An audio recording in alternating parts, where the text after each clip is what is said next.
You ever wonder why, no matter how many green smoothies you drink, your brain still sometimes feels like a foggy Monday morning?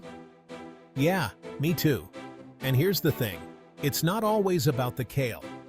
Let me take you on a ride where we crack the code on emotional trauma, brain hacks, and some weird finger-wiggling stuff that might actually fix you faster than you think.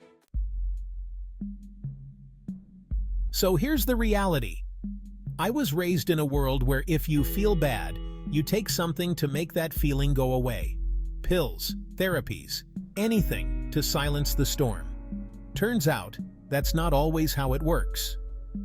Trauma, for example, doesn't just exist in your memories. It lives in your body. It messes with your brain in ways you can't even see. It's like downloading a virus you didn't ask for, and your system is stuck on a loop of fear and anxiety. Now, I'm not saying therapy and meds don't work for everyone, they do help. But for a lot of us, they barely scratch the surface. I realized that when I started working with veterans, guys who had seen things that would make a horror movie look like a Disney flick. Prozac, Zoloft? Not cutting it. So, we needed to think outside the pill box. Here's something most people don't know. You can heal trauma without lifelong therapy sessions or drugs. And no, I'm not talking about hugging trees. Although hey, if it helps, I won't judge. I'm talking about some groundbreaking stuff. Stuff that taps into your brain's lizard mode to help you get rid of trauma where it actually lives. First up, neurofeedback. Sounds fancy, right? It's like giving your brain a mirror to see itself. You slap on some sensors, look at some pretty graphics, and boom, you're training your brain like it's in the gym. But instead of getting abs, you're breaking that fight-or-flight loop. Research shows it works faster than rehashing your sad stories in therapy. You won't have to talk about that weird thing that happened at summer camp when you were 12 for the 100th time. Now, if you're not a fan of techie stuff, how about a little EMDR? It's wild. Imagine following someone's fingers back and forth while thinking about your trauma. Sounds like witchcraft, right? I thought the same thing. But guess what? It actually rewires your brain. One moment you're thinking about that time you got rejected at prom, and suddenly, snap, your brain realizes it's 2024 and you're not stuck in high school anymore. EMDR can make the worst memories feel distant, like an old movie you've outgrown. Okay, so you're thinking, well, that's cool, but I still feel like I'm being chased by a T-Rex every time my phone rings. That's where vagus nerve stimulation comes in. The vagus nerve is like the chill button for your whole body. Stimulate that sucker, and suddenly you're feeling like you just spent a week on a beach in Bali. And the best part? You can do it naturally.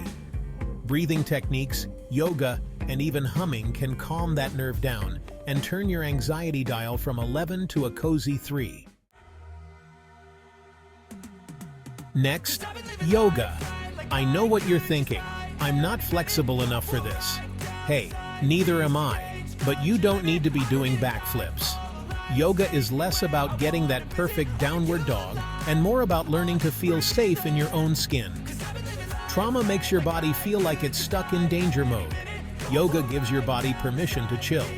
In fact, studies show yoga beats most psychiatric drugs in treating PTSD. I know, I was shocked too. Shocked. But maybe you're not into yoga. Cool. Let me hit you with something a little more Shakespearean. Theater therapy. Yeah, I said it. Acting can help you heal. You play the role of a king or a warrior, and guess what? Your body starts to feel those emotions. It's like trying on different versions of yourself until you find the one that fits. Turns out, pretending can make you feel real good. Okay, now let's talk MDMA, or as the kids call it, ecstasy. And no, I'm not telling you to hit the rave scene. MDMA-assisted therapy is serious business. You lie on a couch with 2 therapists, pop a little MDMA, and for 8 hours you face your deepest fears. And somehow, this little pill lets you do it with compassion. Like you start looking at your trauma and think, wow, that was awful. But hey, I'm still here. It's not a fun party drug experience. This is about seeing the worst and coming out feeling whole. But here's the kicker. Not everyone needs the same treatment. What works for me might not work for you, and that's cool. Healing from trauma? It's an experiment. You try, you learn, you evolve. And that's what makes this journey both tough and kinda exciting. To wrap it all up, here's what I want you to remember. Trauma isn't just a ghost of your past, and healing isn't just about popping a pill or venting to a stranger. It's about rewiring the deepest parts of your brain, whether through neurofeedback, MDMA, EMDR, or even pretending you're Hamlet. So whatever road you take, know this: you're not broken. You're just rewiring, one crazy brain hack at a time. And hey, if you've tried any of these techniques or want to dive deeper, hit me up in the comments below. Let's talk healing, trauma, and maybe even swap some Shakespearean lines. Until next time, remember, healing isn't about getting over it.